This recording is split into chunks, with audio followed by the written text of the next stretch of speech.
የተፈራ ሆነ ከባድ ጦርነት ተቀሰቀሰ። የፋኖ ኃይሎች በምርጫው ቀን በምርጫ ጣቢያዎች ላይ ከባድ ጥቃትን ከፈቱ። ደብረ ማርቆስን ለመቆጣጠር ተቃርበዋል። አገኘሁ ተሻገር በጎንደር ለመምረጥ እየተዘጋጁ ባሉበት ከባድ የቦምብ ጥቃትም ተሰንዝሯል። ምርጫና ጦርነት የዛሬ የአገሪቱ ውሎ ክስተቶች ሆነዋል። ወሬ ደግሞ 6 የሚሆኑ የማዕከላዊ ኮሚቴ አባል የሆኑ ከፍተኛ ባለስልጣናት ከስልጣን መባረራቸውን የሚገልጽ ልብ ያልተባለ ጥብቅ መረጃ ወጥቷል። ይህ አዲስ ፖስት ሚዲያ ነው። የከበረ ሰላምታችን በያላችሁበት የዓለም ዳርቻ ይድረሳችሁ። ለአሁኑ የተደመጡ ሰበር ዜናዎችን አጠናቅረን መጥተናል። አስቀድማችን ቪዲዮ ላይክ አድርጋችሁ በመጀመር አብራችሁ እንድትቆዩ ግብዣችን ነው። ዋና ዋናዎቹን እናስቀድማለን። የፋኖ ኃይሎች ምርጫውን ለማስተጓጎል መጠነ ሰፊ ጥቃት በመላው የአማራ ክልል ከፈቱ። ይህን ተከትሎ በበርካታ የአማራ ክልል አካባቢዎች ምርጫው መስተጓጎሉ ተሰምቷል። የፋኖ ኃይሎች በዘመነ ካሴ ትዕዛዝ በጀመሩት ይህ ዘመቻ ደብረ ማርቆስና ደብረ ብርሃን ከተሞችን ለመቆጣጠር ከጫፍ ደርሰዋል። ከባድ ውጊያ እየተደረገ ነው። ፋኖ 3 የመንግስት ኃይሎችን ምሽግ መቆጣጠሩም ታውቋል።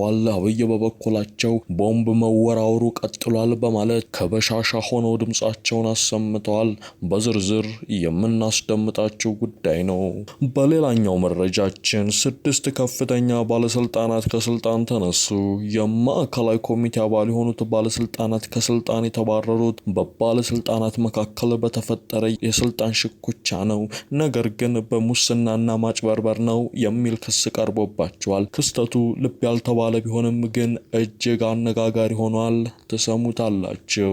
ህወሓት ባልተጠበቀ አቅጣጫ ውጊያ ከፈተ።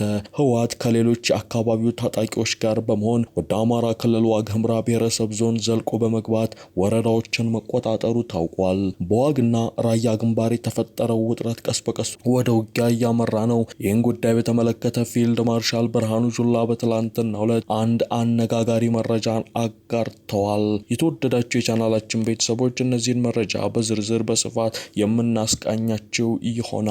ቪዲዮን እንደተለመደው ቪዲዮ ላይክ እያደረጋችሁ ቻናሉንም ሰብስክራይብ በማድረግ አብራችሁ እንድትዘልቁ ግብዣችን ነው። ወደ ቀዳሚው መረጃ አለፍን።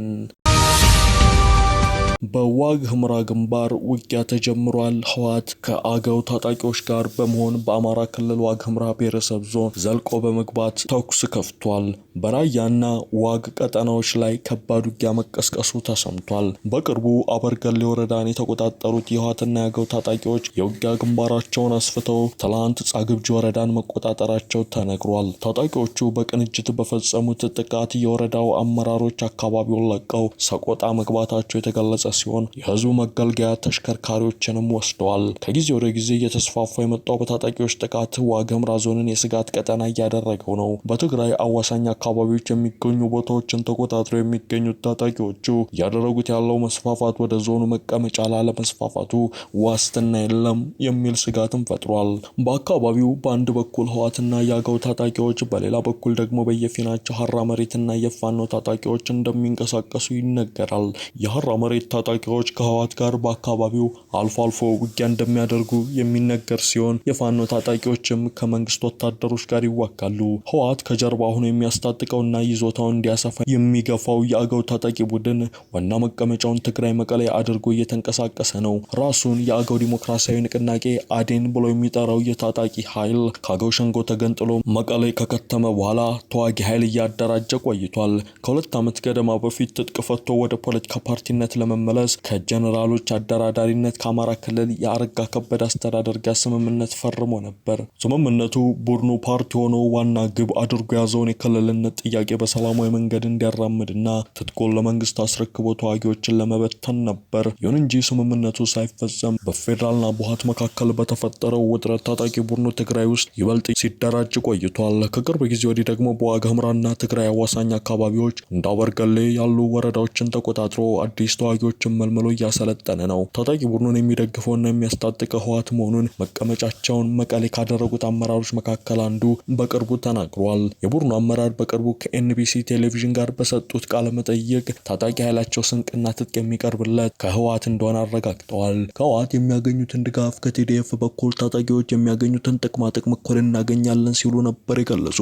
ህወሓት ለአገው ታጣቂዎች ስንቅና ትጥቅ ከማቅረብ በተጨማሪ በየወሩ ደሞዝ እንደሚከፍላቸውም ነው አመራሩ የተናገሩት። ወደ ቀጣው መረጃ እናምራ። 6 የሚሆኑ ከፍተኛ ባለስልጣናት ከስልጣን ተነሱ። መረጃው አስደንጋጭ ነው። ሹምሽሩ ተጠናክሮ ቀጥሏል። የማዕከላዊ ኮሚቴ አባል የሆኑት ባለስልጣናት ከስልጣን የተባረሩት በባለስልጣናት መካከል በተፈጠረ የስልጣን ሽኩቻ ቢሆንም በሙስናና ማጭበርበር ነው የሚል ክስ ቀርቦባቸዋል። ክስተቱ ልብ ያልተባለ ቢሆንም እጅግ አነጋጋሪ ነው። በዚህ ጉዳይ ላይ ህወሓት ትናንት መግለጫ አውጥቷል። የህወሓት ማዕከላዊ ኮሚቴ ከግንቦት 16 ጀምሮ ለአንድ ሳምንት ያህል ሲያካሄድ የቆየው አስቸኳይ ስብሰባ ማጠናቀቁን አስመልክቶ ሌሊት ላይ አስቸኳይ መግለጫ አውጥቷል። ህወሓት በመግለጫው ላይ እንደሰፈረው በመቀሌ ከተማ በተጠናቀቀው ጉባኤ ላይ ድርጅቱ ያለበትን ወቅታዊ ቁልፍ የውስጣዊ ችግሮች፣ ድክመቶችና የቀጣይ የትግል አቅጣጫዎችን በዝርዝር ገምግም ያለው ይላል። ማዕከላዊ ኮሚቴው የህዝቡን ደህንነት ለማረጋገጥ ተፈናቃዮችን ወደ ቀደመ ቀያቸው ለመመለስና የትግራይን ሉዓላዊነት ለማስከበር የሚደረገውን ትግል አጠናክሮ ለመቀጠል ወስኛለሁም ብሏል። ህወሓት በዚህ ጥልቅ ባለው ግምገማ ድርጅቱ በውስጡ የነበሩ የአመለካከትና የአሰራር ጉድለቶችን ያለ አንዳች ምህረት መመርመሩን የገለጸ ሲሆን ከደንቡ መሰረት በማድረግ በከፍተኛ አመራሮቹ ላይ ጠንከር ያለ የዲሲፕሊን እርምጃም ወስዷል። በዚህም መሰረት በስራ ላይ የነበሩ 2 የድርጅቱ ስራ አስፈጻሚ አባላትና አንድ የማዕከላዊ ኮሚቴ አባል ከባድ ማስጠንቀቂያ የተሰጣቸው ሲሆን ሌሎች በስራ ላይ የነበሩ አመራሮችም ከማዕከላዊ ኮሚቴው ተለይተው በትግል ሜዳ እንዲሰማሩና በሌሎች አዲስ አመራሮች እንዲተኩ ተደርጓል። ይህ እርምጃ ድርጅቱ የውስጥ አንድነቱን ለመጠበቅና የአመራር ብቃቱን ለማደስ የወሰደው ወሳኝ ፖለቲካዊ እርምጃ እንደሆነ ተመላክቷል። በመግለጫው ማጠቃለያ ላይ እንደሰፈረው ማዕከላዊ ኮሚቴው የትግራይ ክልል ጊዜያዊ መስተዳደር የካቢኔ አባላትና የዞን አስተዳዳሪዎች አደረጃጀቱን አስመልክቶ ሰፊ ውይይት አድርጓል። ድርጅቱ አዲስ የክልል ካቢኔ እንዲዋቀርና የአመራር ሽግግር እንዲደረግ ፍላጎት እንዳለው ያመላከተ ሲሆን ይህንኑ የአመራር ለውጥ የትግራይ ምስረታ ምክር ቤት እንዲመለከተው በይፋ መምራቱንም አስታውቋል። ህወሓት በምርጫ ከፍተኛ ድምጽ ያገኘና ያሸነፈ ድርጅት በመሆኑ በክልሉ አስተዳደር ውስጥ ያለውን የመሪነት ሚና በህጋዊ አሰራር ለማስፈጸም እንደሚንቀሳቀስ ገልጾ አዲሱ መዋቅር የህዝቡን ዘርፈ ብዙ ችግሮች ለመፍታት ቁርጠኛ እንደሚሆንም ነው የገለጸው። ነገር ግን ህወሓት በመግለጫው አይጥቀሰው እንጂ ከስልጣን ካሰናበታቸው የማዕከላዊ ኮሚቴ አባላት መካከል አቶ አለም ገብረዋህድ አንዱ እንደሆኑ ነው የመረጃ ምንጮች የሚናገሩት። የመረጃ ምንጮች እንደሚናገሩት ከሆነ ህወሓት በትላንቱ መግለጫ በስም አይጥቀሳቸው እንጂ ከማዕከላዊ ኮሚቴ አባልነት ካባረራቸው ግለሰቦች መካከል በአቶ አለም ገብረዋህድ አስተባባሪነት ህወሓትን ውስጥ ለውስጥ ሲታገሉ ነበሩ የተባሉ አመራሮች ይገኙባቸዋል። ከስራ አስፈጻሚ ኮሚቴ አባልነት የመባረር ውሳኔ የተላለፈባቸውም ዶክተር ፍስሐ አፍተጽዮን፣ ዶክተር ሰለሞን ኪዳነ፣ ወይዘሮ ሊያ ካሳና አቶ ተክላይ ገብረመድህን መሆናቸውን ለህወሓት ቅርበት ያላቸው የመረጃ ምንጮች ይገልጻሉ። እንዲሁም ከማዕከላዊ ኮሚቴ አባልነት የታገዱት አለም ገብረዋህድና ክብሮም ፍስሐዬ ሲሆኑ አቶ አለም ገብረዋህድ ገና ከጀምሩ የህወሓትና የሻዕቢያን ግንኙነት ሲቃወሙ እንደነበር ተነግሯል። እነዚህ ከፍተኛ አመራሮች ጽምዶን ሲቃወሙ የነበሩ ሲሆን በጀነራል ታደሰ ይመራ በነበረው ጊዜ አስተዳደር ውስጥ አንጻራዊ ተጽዕኖ ፈጣሪ እንደነበሩ ይነገርላቸዋል። ይሁን እንጂ ህወሓት ከመጋቢት 30 ጀምሮ መፈንቅለ መንግስት በመፈጸሙና ወደ ስልጣን በመምጣቱ እነዚህን አካላት ላይ እርምጃ እየወሰደ ነው የሚገኘው። የፋኖ ኃይሎች ምርጫውን ለማስተጓጎል መጠነ ሰፊ ጥቃት በመላው የአማራ ክልል ከፈቱ። ይህን ተከትሎ በመላ አማራ ክልል ምርጫው እየተስተጓጎለ ነው። የፋኖ ኃይሎች በዘመነ ካሴ ትዕዛዝ በጀመሩት በዚህ ዘመቻ ደብረ ማርቆስና ደብረ ብርሃን ከተማን ለመቆጣጠር ከጫፍ ደርሷል። ከባድ ውጊያ እየተደረገ ሲሆን ፋኖ 3 የመንግስት ኃይሎችን ግዙፍ ምሽግ መቆጣጠሩን ታውቋል። ከዚህ በተጨማሪም በጎንደር ከባድ ፍንዳታ ስለመፈጸሙ ነው የተነገረው።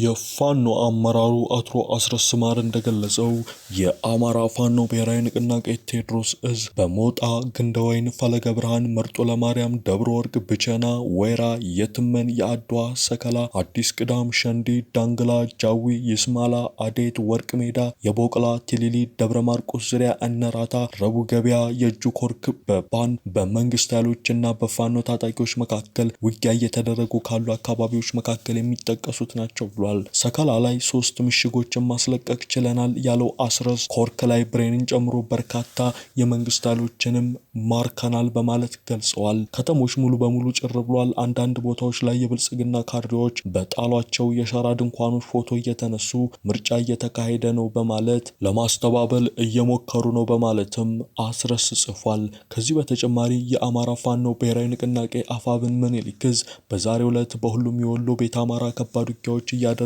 ነው ብሏል አስረስ። ራያ ቆቦ ግንባር ቀዩ ጋሪያ፣ ጮቢበር፣ ሆርማት፣ መንጅሎ፣ ሮቢት፣ ጎብዬ፣ በላስታ ግንባር ላስታ ዙሪያ ድብኮ፣ ብልብላ፣ ይብራ አዳንች፣ በጋሸና ግንባር እስታይሽ፣ ደላንታ፣ ፀሐይ መውጫ፣ መቄት፣ ዳውንት፣ ዋድላ፣ ደሴና አምባሰል ግንባር ኩታበር፣ ግሸን፣ ተንታ፣ ጎሽ ሜዳ፣ ደሴ ዙሪያ አልብኮ፣ ሀብሩ ጊራና እንዲሁም በምዕራብ ወሎ ቤተ አማራ ግንባር መቅደላ፣ ደብረ ዘይት፣ መካነ ኢየሱስ፣ መካነ ሰላም፣ ሳይንት ደንሳ፣ ሳይንት አጅባር፣ ወግዴ፣ ከለላ፣ ልጓማ፣ መቅደላ፣ ቢላ፣ ወርቅ ማውጫና ሌሎችም ቦታዎች ከሌሊቱ 11 ሰዓት ጀምሮ ከባድ ውጊያዎች እየተደረጉ ሲሆን ውጊያውን በተመለከተ በዚህ ጉዳይ ላይ ዝርዝር መረጃ እንደሚጋራ ነው የፋኖ አመራሩ የተናገረው። በተመሳሳይ በጎንደር ጠቅላይ ግዛት በላይ ዕዝ በዛሬው ዕለት በእብናት ጓላ፣ አንበሳሜ፣ ሐሙሲት፣ ማክሰኝት፣ አርባያ፣ ወረታ፣ ማሰሮ፣ አርባ ገበያ፣ እንዳቤት፣ ስማዳ፣ ጃንሱማ፣ አብራጃራ፣ ደብረ ታቦር፣ እስቴ፣ ዋሽራ፣ አዲስ ዘመን፣ ሚካኤል ደብር፣ ሸንፋ፣ ነጋዴ ባህር፣ ሳሊ፣ ክምር ድንጋይ፣ ቅራቅርና ሌሎች ከተሞች ላይ ከባድ ትንቅንቅ እየተደረገ እንደሚገኝ ነው የተሰማው። ይህ በእንዲህ እንዳለበት ትላንትና ሁለት በጎንደር ከተማ የቦምብ ጥቃት መፈጸሙ ተሰምቷል። በርካታ ተማሪዎችም መጎዳታቸው ነው የተነገረው። በጎንደር ዩኒቨርሲቲ ጤና ሳይንስ ካምፓስ የአርሰናልና የፒኤስጂ የቻምፒዮንስ ሊግ ጨዋታ በፕሮጀክተር ሲተላለፍ በነበረበት ወቅት በተከሰተ የቦምብ ፍንዳታ የተማሪዎች ሕይወት ማለፉና በርካቶች መጎዳታቸው ታውቋል። ፍንዳታው የተከሰተው የመጀመሪያው 45 ደቂቃ ሊጠናቀቅ ሲል ሲሆን በአዳራሽ ውስጥ በነበረው ከፍተኛ መጨናነቅ ምክንያት በተፈጠረ መረጋገጥም ተጨማሪ ጉዳት ደርሷል። የተማሪዎች ህብረት አመራሮችና የከተማው ነዋሪዎች እንደሚናገሩት በጥቃቱ የሁለት ወይም የሶስት ተማሪዎች ህይወት አልፏል። የሟቾች አስክሬን ትናንት ጠዋት ወደ ቤተሰቦቻቸው የተሸኘ ሲሆን ከ30 በላይ የሚሆኑ የቆሰሉ ተማሪዎች በካምፓሱ ሆስፒታል የሕክምና እርዳታ ተደርጎላቸዋል። አሁን ላይ ፖሊስ በካምፓሱ ገብቶ የፍንዳታውን መንስኤ እያጣራ ሲሆን በካምፓሱ ውስጥ ግን የሀዘንና የውጥረት ድባብ ሰፍኖ ነው የሚገኘው።